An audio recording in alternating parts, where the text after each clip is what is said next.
Leviticus chapter 23 is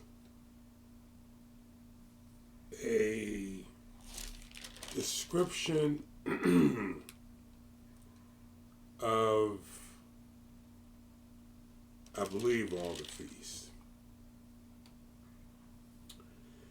And right now what we're doing is we're sharing what is commonly known as the first fruits. However, it is the subject of tragedy. In my opinion, it is right where we begin to lose it as a community. This is where everything can separate. It is a telling, don't think I want to use the word telling. It is a picture of how we can be separated through comparisons, through individualism, and for sure, most of our churches have not taught us this, how to look out for these moments that we have a propensity to fall into. I don't think it's on purpose, but it is something that you, my grandkids, my brothers and sisters in Kenya, need to watch out for. However, if you get this lesson,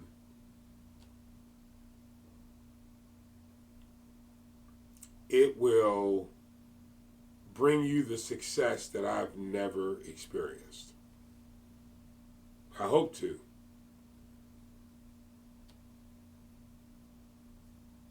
I hope to.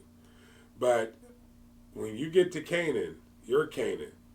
Remember, we're on a journey from Genesis to Revelation, but we're looking at the example of leaving Egypt and going to Canaan. The reason why I spend so much time reminding you is because in these days in particular, the year 2023, this is December, we have people, a generation, in my opinion, multiple generations, that are so busy thinking about everything, we can miss the point. A lot of multitasking going on in this generation. And hopefully here soon you'll understand what I mean. Leviticus chapter 23. You know, it has become unusual that a person that doesn't do the multitasking thing, you know, that person is pretty unusual. You got to be able to multitask. You got to be able to do all these things at the same time and still pay attention. Very tough thing to do. In Leviticus chapter 23, verse 10, this is what it says. It says, speak unto... By the way, we just finished off well, we didn't finish off, but, you know, I just brushed over it. I'm trying to get you to be interested in these feasts, in these processes, so that you can do so much better than I have. So I brushed over the Passover and unleavened bread. In verse 10, we begin to speak about first fruit. And again, we're going to go back to Genesis to the reason why I bounced to Genesis is so that you can see the original, or there's a rule of first mention. And I like to bring it out of darkness or or the hidden feature of it and show it to you so you can see the different ways it's been communicated. Because the rules don't change throughout life, the language does.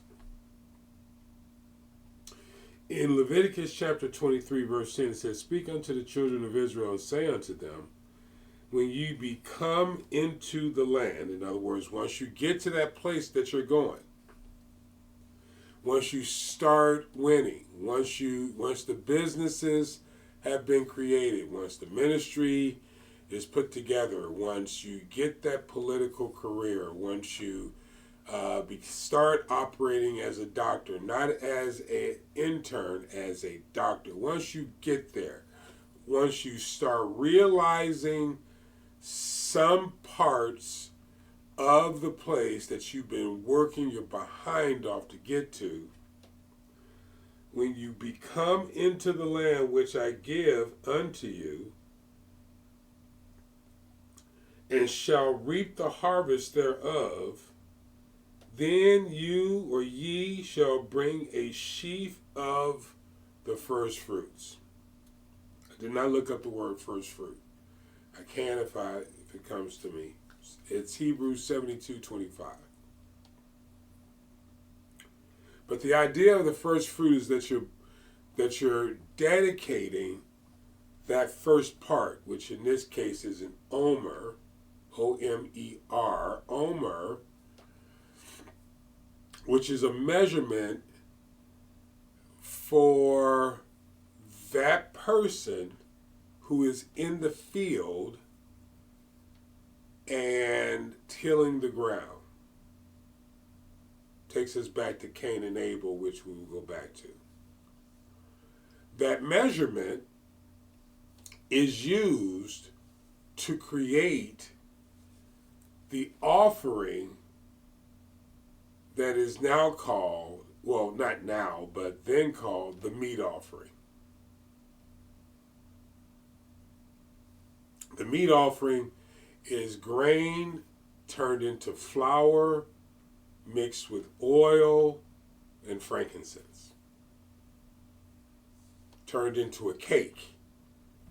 Some people would equate this to the manna from heaven.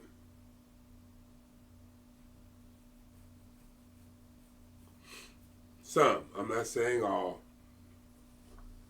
some don't get this at all.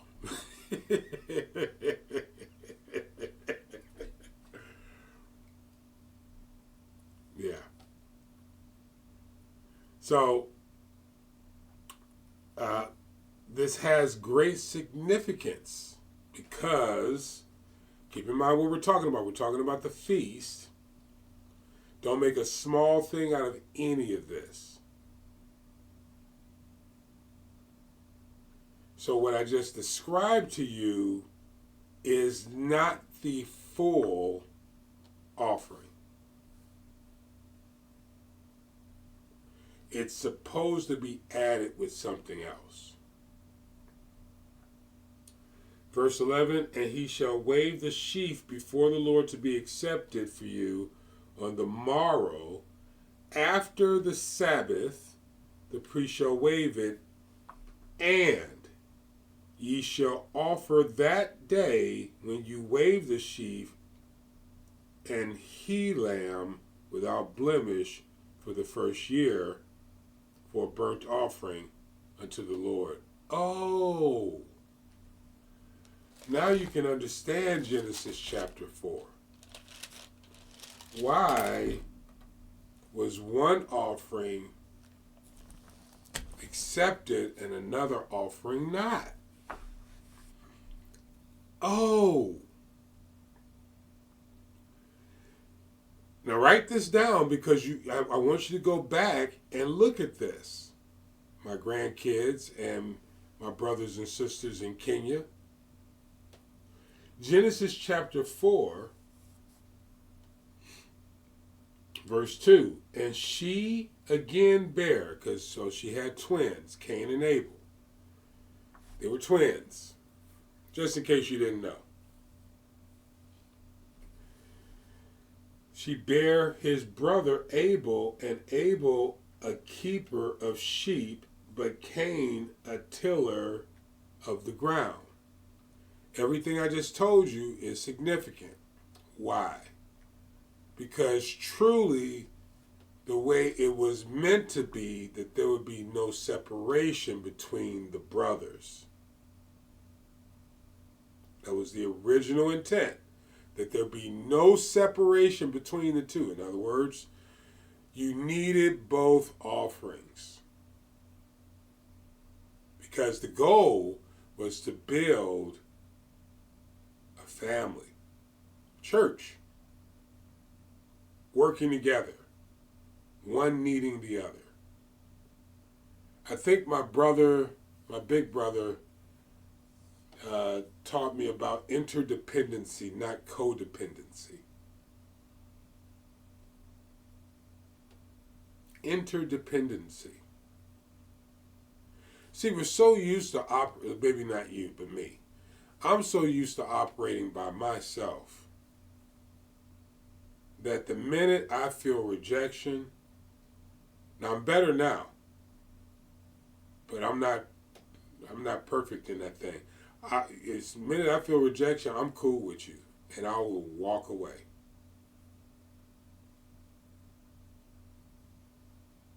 Because you don't receive me. And I've made attempts at, now I'm being transparent because I want you to learn, my grandchildren and my brothers and sisters in Kenya. I want you to learn not to make these mistakes. You have to know how to respond, not react. So the rejection creates separation.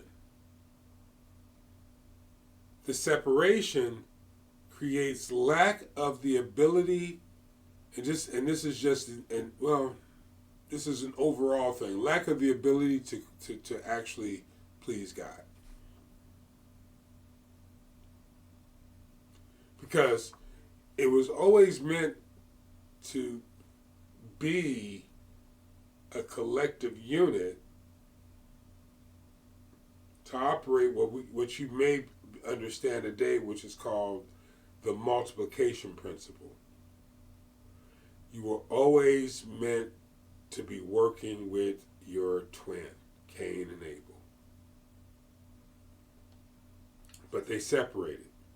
Verse 3, and in process of time it came to pass that Cain brought of the fruit of the ground an offering unto the Lord, and Abel he also brought of the firstlings of his flock and the fat thereof, the firstlings of the flock and the fat thereof.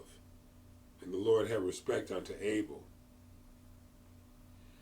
Cain, to his offering, he had not respect. And Cain was very wroth. That's a bad sign. So instead of asking for clarification, he was very wroth. In Leviticus chapter 23, what I'm showing you is how the offering is best brought. In verse 12, and, that and is important, ye shall offer that day, when ye wave the sheaf that you bring to the priest, and the priest is the one that turns it into the cake. But I digress. The priest is the one that waves it too, by the way. And he lamb without blemish, and the priest makes the sacrifice of the lamb. That's why I said in the previous video, it's not all about the bread, which we're talking about, it's not all about just that. The unleavened bread and the wine. The lamb is also important, obviously, right? Because Jesus was the Lamb of God. New Testament, I know, but you get the point. But it was New Testament Lamb of God because of the Old Testament principle.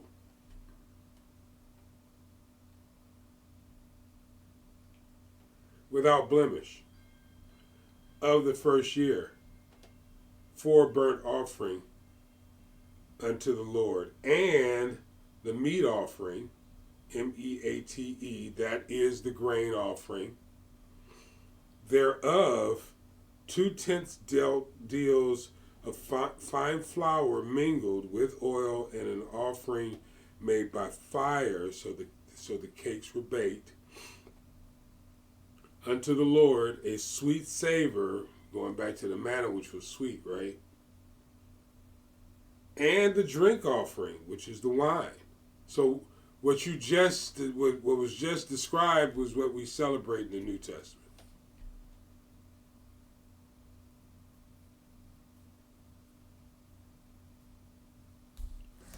Now, what's the purpose of this? To go even further before I'm not used to coming under 20 minutes, but I think that was pretty good. What's the purpose of this? If you're paying attention, it's a festival. It's a feast. It's a convocation. It's a coming together. It's a proclamation.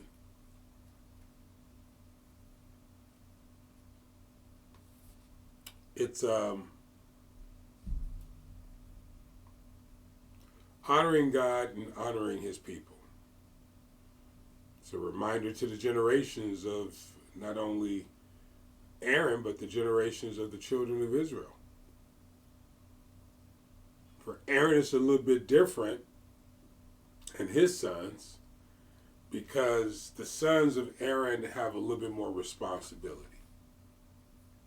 But the children of Israel also have a responsibility that is caddy to theirs, which is to not only, so many things, but not only to bring the offering, but to honor the offering. By honoring your brother. The coming together, the convocation.